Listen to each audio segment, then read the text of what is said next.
Welcome to Shortstop on Pool. This is Rack of the Week 184, and today we're going to have some fun. First, I want to welcome my newest supporters, Husan and Harlow, and my supporters at the student and fanatic level get a shout out on screen at the beginning of all my Rack of the Week videos. So I want to say thank you to Rick, Tom, Brian, Chris, James, Fred, Leroy, Christopher, and Richard. Thank you very much.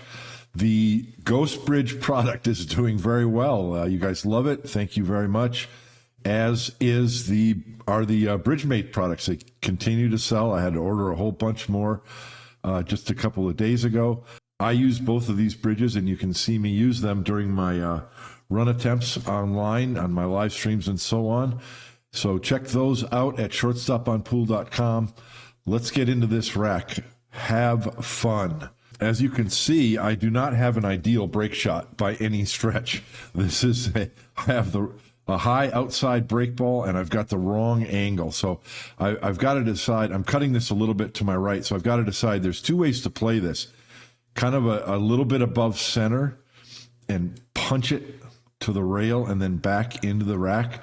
That's a real low percentage shot. You've got to kind of come back and hit the top of the rack so your cue ball comes off. And hopefully you'll knock a couple balls away on this side and get a shot on them. The other shot, also low percentage, is you've got to hit this ball very full, try and hit it into this side of the pocket with a force follow stroke. And I mean a real hard force follow stroke to go to the rail, down, and hit the bottom of the rack. And hopefully you'll come off this way, knock balls up this way, and probably have a shot in the side pocket. I choose the latter. One key to this shot is you don't want to use a lot of right spin. You don't want to use running English because that's going to get the cue ball to turn more off this rail, and you can miss the rack. You've got to force it straight through without any side spin. Now, that was not a fun shot, but guess what? The theme of this week is have fun. You got to say to yourself, okay, this is a low percentage shot. I'm either going to play safe or I'm going to shoot it, okay? If you decide to shoot it, don't get stressed over it because that's going to make it harder to execute it correctly. You've got to have a nice loose wrist and to get that power follow stroke on that. Just say, hey, man, this is going to be a fun shot to shoot.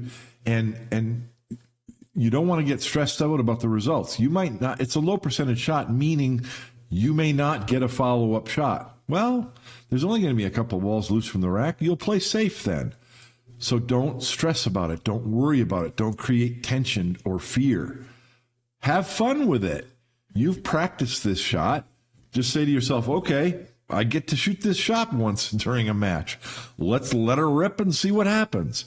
Have fun with it. That's my advice for how to deal with that. And look what the result of this break shot was. It's crap. It's no good at all. But same thing. Have fun with it. I take a look at this shot. Now this one, I'm thinking if I'm in a tournament match, I'm going to play safe. But this 15 ball does cut, and the cue ball is going to go 3 rails around. And I'm thinking I got a good chance to come 3 rails around and hit this rack. Have fun with it. Make the ball. And as it is, I don't hit the rack. Okay. Now, here's why you don't need to get stressed over it. Make the ball, and whatever else happens is just, who cares? It's just gravy, as long as you don't scratch. So I didn't hit the rack, and I didn't open up and get another shot. So what? Now I can play safe or do something else strategic. As it is, as you can tell, I'm lining up a shot. That 5 ball looks real good off the 3. And you might think, oh, why would you try such a crazy shot during a straight pull match? You're going to open up the rack for your opponent. Well, if you have enough confidence in it, the odds are in your favor. It might be slight, but the odds are in your favor. Same thing.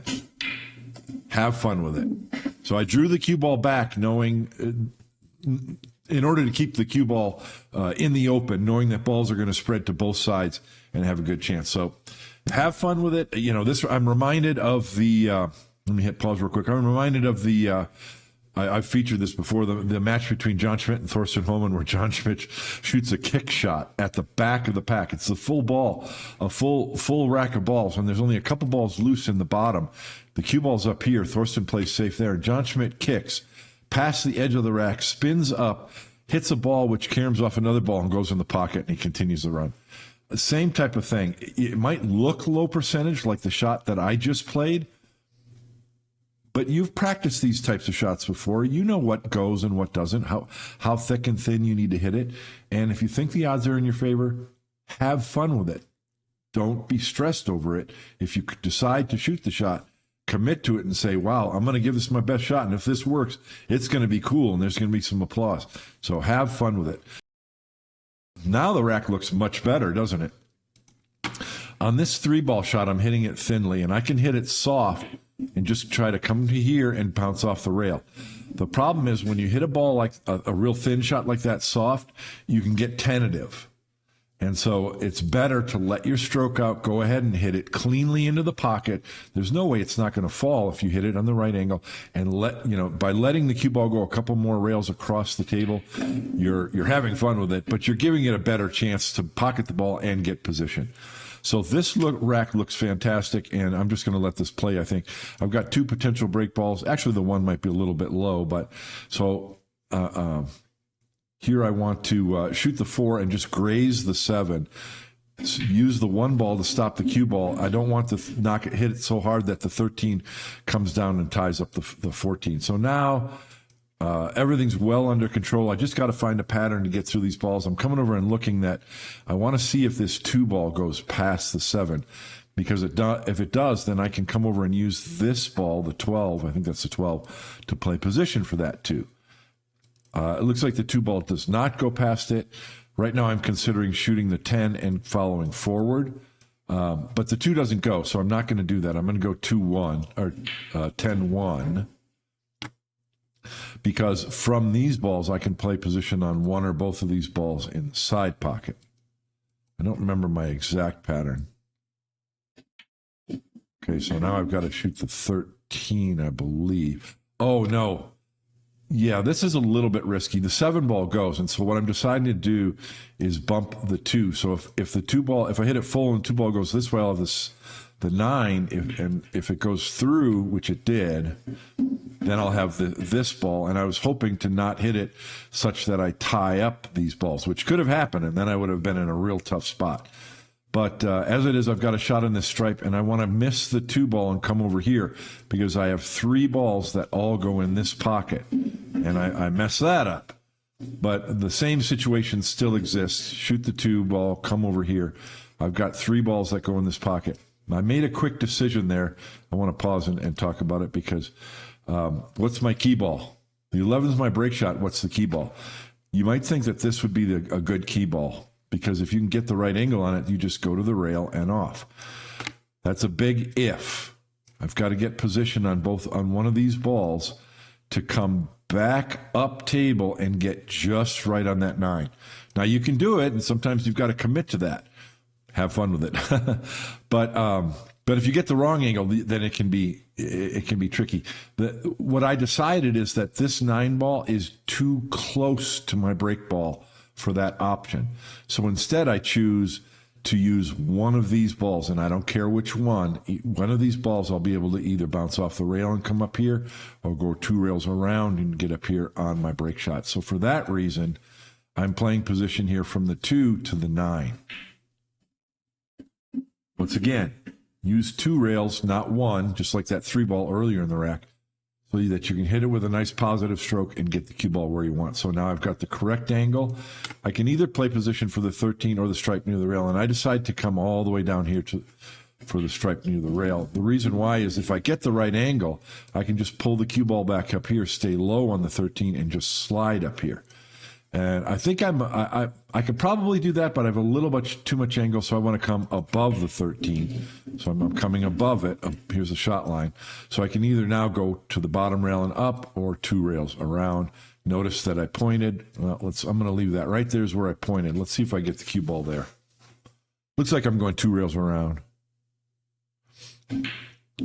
Oh no, I went 1 rail.